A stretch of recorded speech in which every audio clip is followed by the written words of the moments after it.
The story opens with a priest who has quietly lost his faith. When his newborn son was born with an illness, prayer did nothing to heal him. Only medicine did, and that shifted his trust away from God and toward science. Once his faith in God faded, so did his belief in the devil and anything supernatural. He came to see demons and possession as inventions, stories people told themselves to explain mental illness they didn't understand. This priest, Cotton Marcus, was the son of a respected senior clergyman, and that lineage gave people enormous faith in him whenever he performed an exorcism. In truth, every exorcism he performed was staged. He'd convince people the devil had been driven out of them, charging large sums for the service, and remarkably, many of them did seem to recover afterward. Whether because of the ritual or simply their own minds, Cotton couldn't say, but each success made him more confident in his method. Eventually, though, he grew weary of the deception. His wife stood behind him regardless, but he decided he wanted out of the exorcism business for good. Around this time, he crossed paths with two documentary filmmakers, Iris and Danny, who wanted to film exorcisms for a project. Cotton was candid with them. None of it was real. Demons didn't exist. He simply convinced troubled people that they'd been cured, and the belief itself did the healing. Before walking away from all, he wanted to expose the whole practice on camera as a farewell statement. So he agreed to let them document one final, staged exorcism. With his crew assembled, Cotton traveled to a rural community where a farmer had asked him to perform an exorcism on his teenage daughter, Nell. During the drive, he picked up unsettling rumors about the area. Whispers of a hidden group that worshipped the devil and even sacrificed children and adults in dark rituals. Skeptical but undeterred, Cotton pressed on. He stopped to ask a local boy for directions to Nell's house, and upon learning Cotton was a priest, the boy hurled rocks at his car, an odd reaction that stuck with him. Not long after, they arrived at the farm, where Cotton realized the rock-throwing boy was actually the farmer's son and Nell's brother. Cotton let it go and turned his attention to the farmer, who described his daughter's recent disturbing behavior. She'd killed a horse and a chicken. He showed them her blood-soaked clothing as proof. Yet when they finally saw Nell in person, she seemed completely ordinary. Cotton sat down with Nell, a 16-year-old still reeling from her mother's recent death. When he asked if she'd harmed the animals, she said she wasn't sure. She wouldn't remember even if she had. She led him to her bedroom and showed him her artwork, including a portrait of Mary, whom some Jewish tradition regards as a messianic figure. Cotton then returned to the farmer to learn more about the wife's death. Heading out to his car for supplies, he ran into Nell's brother again, who flatly told him he didn't want the exorcism to happen. He believed his sister was fine and needed no such ritual. Cotton privately agreed, but felt it was too late to back out of the performance. So he brushed the boy off with a laugh and went back inside. He gathered his props, filled a tub with water, and set Nell's feet in it, asking everyone to shut their eyes for prayer.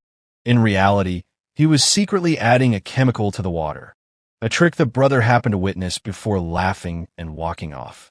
When everyone reopened their eyes, the water appeared to boil, which Cotton framed as demonic activity rather than a chemical reaction. He announced that a demon called Abalum had taken hold of Nell and stepped out, supposedly for more equipment, but really just to smoke. There, the brother confronted him again, this time revealing he'd figured out the whole scheme, though he promised to keep quiet about it. Cotton then set up his recording gear, brought Nell in, and staged a dramatic battle against the demon, ultimately winning and declaring her free of it. The father and son were convinced. Cotton collected his payment, and the group prepared to head home. Nightfall caught them on the road, so they stopped at a motel. Cotton, pleased with his earnings, went to sleep along with the others, until a strange sound woke them, and to their horror, Nell was somehow lying in their room despite the locked door and no way of knowing where they were staying. Shaken, they soon noticed Nell was growing physically ill, vomiting uncontrollably, and rushed her to a hospital, where doctors found nothing medically wrong. From the hospital, Cotton called Nell's father, who angrily demanded to know why the exorcism hadn't worked. Cotton admitted his daughter needed real medical care, not ritual, but the father, still bitter that doctors failed to save his wife, refused to trust them. It was a mirror of Cotton's own arc, except reversed. Cotton had abandoned faith for science, while this man had abandoned science for faith. Frustrated, Cotton sought out the town's pastor, hoping he could persuade the father to accept medical help, but the pastor said he'd tried before without success. Meanwhile, back at the house, the father had locked Nell's brother away, and the boy turned up injured. The father claimed Nell had attacked him with a knife. As they rushed the boy toward help, he slipped Cotton a note reading, "Don't leave my sister alone with my dad." Alarmed, Cotton brought his crew back to question Nell about her father, whether he mistreated or hurt her. She insisted he only loved her. After tucking her in, they heard eerie crying from her room, only to find her in the bathroom imitating an infant's wails while dunking a bucket in water as if drowning something. They managed to calm her and put her to bed, later noticing a new painting of a dead cat among her artwork. Reviewing an earlier recording, Cotton was disturbed to hear Nell speaking fluent Latin, a language she didn't know, which unsettled even Iris and Danny. Heeding the brothers' warning, they decided to stay the night rather than leave her unattended. In the dead of night, Nell rose again, took their camera, and attacked Kat down in the basement, brutally killing her and destroying the camera along with all their recorded footage. She then moved toward Cotton to attack him too, but he woke just in time, subdued her, and got her back to her room. Searching afterward for the missing camera, they discovered Kat's body and realized, chillingly, that her death matched exactly what Nell had painted earlier.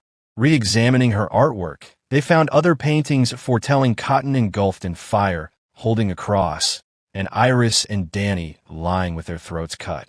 Since every one of Nell's paintings had so far come true, Iris and Danny were terrified and wanted to leave immediately.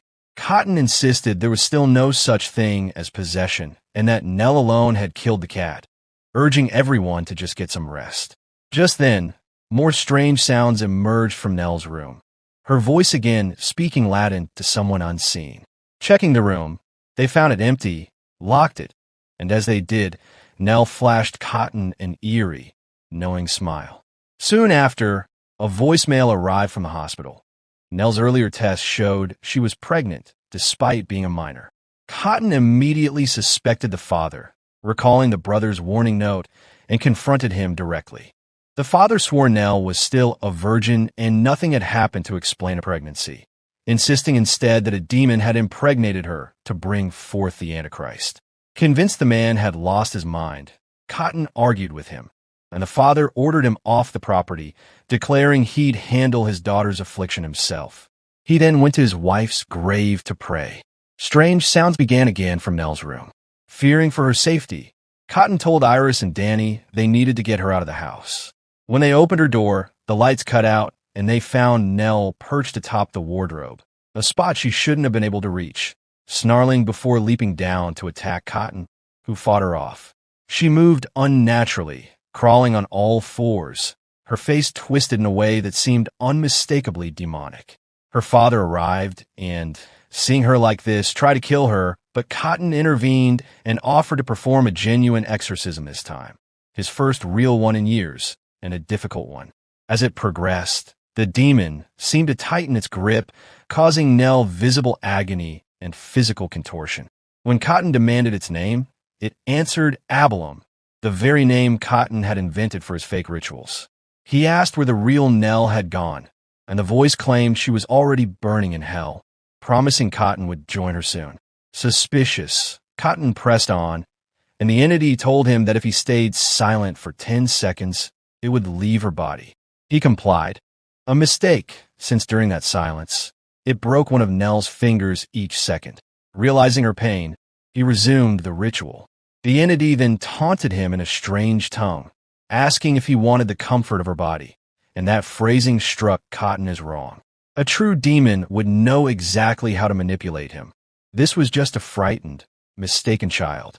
He understood then that someone had done something terrible to her, deeply damaging her mind. Speaking gently, he coaxed Nell back to herself, and it became unclear whether she'd ever truly been possessed at all, or had simply been acting out. Nell opened up to Cotton, and he went to her father with the truth. There was no demon. Her mother's death had devastated her, and separately, A boy she'd been seeing outside the house had caused her current condition. The father didn't believe him at first, but when he asked Nell directly, and she confirmed it herself, he was crushed, though relieved his daughter wasn't possessed. Around this time, the town pastor arrived, having heard about the exorcism, and after hearing the explanation, backed up Cotton's account, further convincing the father that this outside boy was dangerous and likely responsible. They agreed that Cotton's team would leave the matter to the pastor and father from there. As Cotton's group drove away, they spotted the diner where the boy in question worked and stopped to confront him. Shockingly, he denied any involvement. He never touched Nell and, in fact, wasn't interested in girls at all. Realizing the pastor had lied to them, Cotton grew deeply alarmed, sensing something far worse was unfolding, and turned the car back toward Nell's house. Inside, they found it eerily abandoned, satanic symbols smeared in blood across the walls, with Nell, her father, and her brother all missing.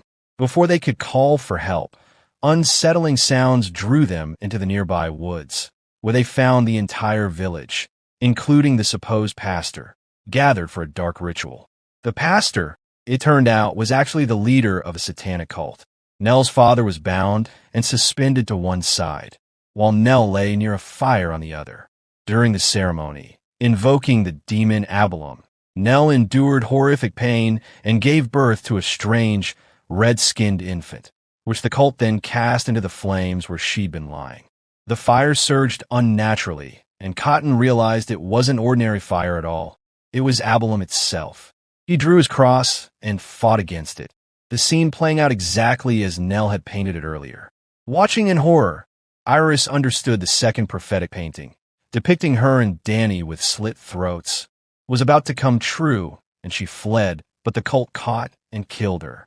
Danny escaped that fate momentarily, only to collide with Nell's brother while running, who slashed his throat without hesitation, revealing that the brother had been part of the cult all along, which explained his earlier desperation to stop the exorcism.